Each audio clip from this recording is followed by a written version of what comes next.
the Senate, as enshrined in our Charter of Demand, will always ratify distinguished personalities who have been found worthy in character and the dispatch of service delivery in the public sector.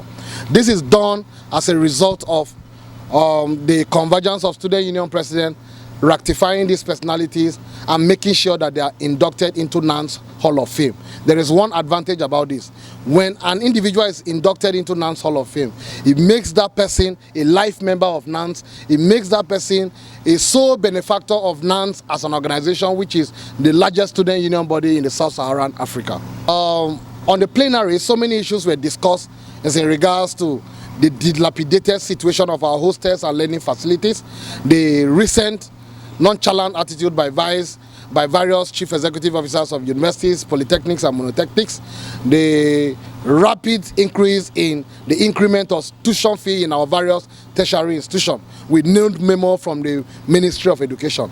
The plenary centered on a priority of making sure that the welfare of Nigerian students is also taken in due course.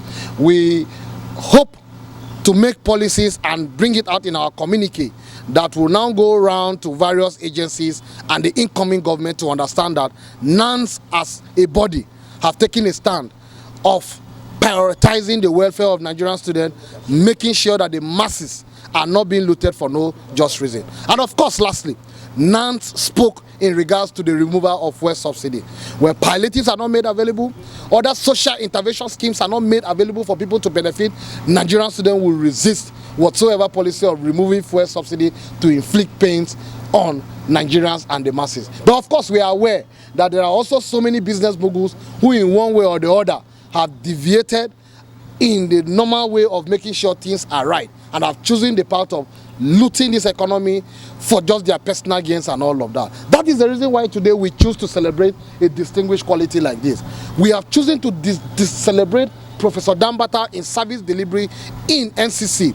You will agree with me that in the recent elections that were conducted, there was none of the faults or the complaints from aspirants that was relating to the service delivery of various networks in the coalition of this result. Secondly, the universal unification of USSD code by various telecommunication networks is one achievement that Professor Danbatta will be celebrated and will be remembered for. So Nigerian students in entirety, after also knowing fully well that this is a man that have taken our priority, cognizant and into his heart and in way of doing things, we have chosen to celebrate him. Of course, we have gathered here. If you look very well, you will agree that the Senate sitting held as a result of various support from individuals like this.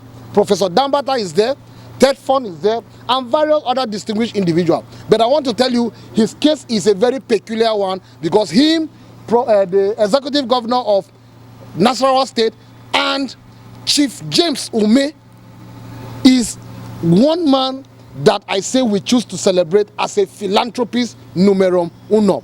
In the public sector, in the private sector, this man have always been there to intervene and interface for Nigerian students, their welfare and all of that.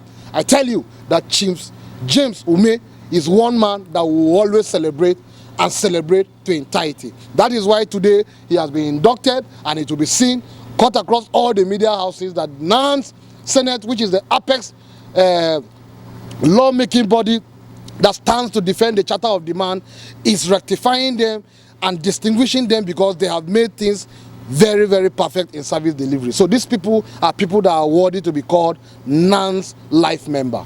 You can see this is the 69th Senate sitting of National Association of Nigerian Students. It's a national Senate sitting where SG President, JCC, National ESCOs, Zonal ESCOs, stakeholders of this organization decided to come together to reason the way forward on matters that concerns the organization.